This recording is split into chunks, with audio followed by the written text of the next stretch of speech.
La question est, Jean-Luc Mélenchon est-il allé trop loin? On va y revenir longuement, notamment avec Juliette Méadel qui est avec nous. Bonjour à vous. Bonjour. Merci d'avoir accepté de participer à cette émission. Vous êtes ancienne secrétaire d'État chargée de l'aide aux victimes et vous êtes désormais présidente du Conseil stratégique de l'Observatoire citoyen des droits des victimes.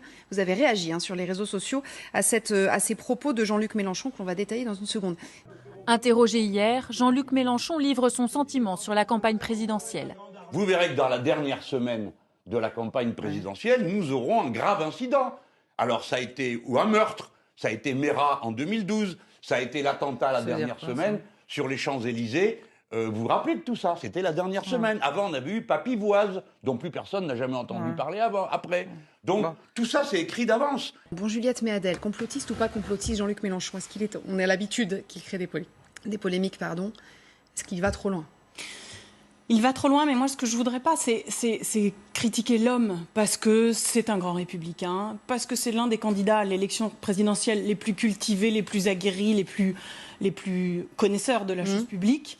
Simplement, ses propos ont une portée politique qui dépasse sa simple personne et qui sont graves, parce qu'au fond, ce qu'on voit bien d'ailleurs dans l'interview, on n'entend pas les 3 mots d'avant, c'est qu'il explique que, en fait, la candidature d'Emmanuel Macron est le fruit d'une oligarchie qui aurait fomenté l'arrivée au pouvoir de quelqu'un qui représente des intérêts privés. Et le petit bonhomme qui sort du chapeau. En fait, et dans la phrase d'après, il dit, et d'ailleurs, vous allez voir qu'il va y avoir un attentat, comme il y a eu un attentat en 2012. Donc, il fait un lien direct entre ce qu'il appelle une oligarchie qui met au pouvoir quelqu'un qui sort du chapeau et qui vient des milieux financiers, et des attentats.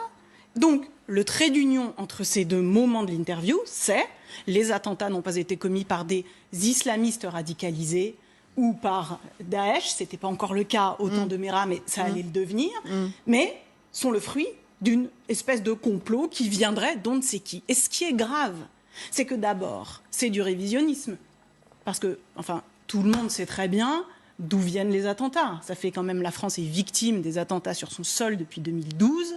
Ça a été suffisamment douloureux, ça continue à l'être. On connaît les auteurs. Les procès ont lieu. Bon, donc d'abord, il fait du révisionnisme. Et puis, le deuxième point, c'est que quel est son but politique? Il a un objectif politique qui me semble, moi, très inquiétant, car il fragmente la société. Et évidemment, c'est une insulte aux victimes. Car dire à quelqu'un qui a perdu son enfant, comme c'est le cas de M. Monsonegro, dont la petite Myriam, qui avait quelques années, a été attrapée par les cheveux par Mohamed Merah, qui lui a mis quand même une balle dans la tête, dire que cet événement épouvantable, tragique, antisémite, inédit, dire que cet événement est le fruit d'une oligarchie qui veut prendre le pouvoir en France, c'est grave. Donc, comme Jean-Luc Mélenchon est un républicain, comme c'est un homme cultivé, comme c'est un homme dont j'espère qu'il a encore le sens de l'État, ce que je ne peux pas croire le contraire, il faut qu'il s'excuse. Il faut qu'il s'excuse devant toute la France, car il y a les victimes d'attentats, mais la France aussi est victime d'attentats. Et nous sommes tous concernés, évidemment, à des degrés divers. Évidemment, moi, je pense d'abord aux victimes d'attentats. Mais la réalité, c'est que nous sommes tous concernés par ça. Et donc, il doit s'excuser. Mais d'ailleurs, si je ne m'abuse, Thibault de Montbrial a bien dit que s'il ne s'excusait pas, il porterait plainte. Peut-être que ces propos-là tombent sous le coup de la loi. Si c'est du complotisme, peut-être que... Enfin voilà, après, la justice le décidera. Si vous voulez, la justice, ça n'est pas une réponse politique. Ouais, non, mais bien le voilà, sujet, c'est ce que j'allais dire. Le sujet, c'est que vise Jean-Luc Mélenchon. Quand il dit ça, il pèse ses mots. Quand il met Papivoise juste avant l'attentat de Toulouse-Montauban, je ne veux pas prononcer le nom du terroriste, quand il met Papivoise, dont vous vous souvenez que les circonstances avaient été frappées sous le coin du doute.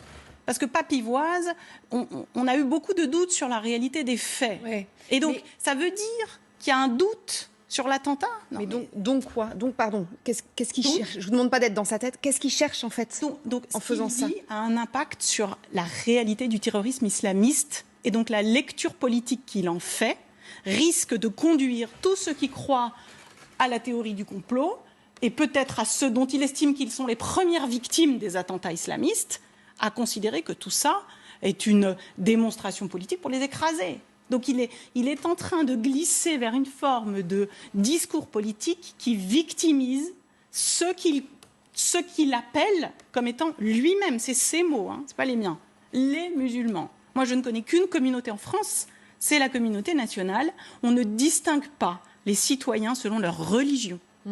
Il n'y a pas des musulmans, il y a des Français, point. peu importe moi, peu m'importe quelle est leur religion. Ils sont avec nous, on est tous ensemble. Et il ne peut pas distinguer les citoyens de France selon leur religion. Et du reste, c'est l'inverse de ce qu'il prône lui-même quand il en appelle dans la même interview à la nation, et il a raison, la nation française, celle de 1789, c'est celle qui intègre. C'est celle qui ne fait pas de distinction selon les origines ou les religions. Problème de la gauche, c'est ça que vous dites ? Non. D'abord, on ne désigne pas des hommes à la vindicte. Jamais. D'accord. Donc, non, Jean-Luc Mélenchon n'est pas un problème à gauche. Non, certainement pas. Mais ce qu'il faut comprendre, c'est pourquoi il utilise ces propos-là. Ça n'est pas un hasard.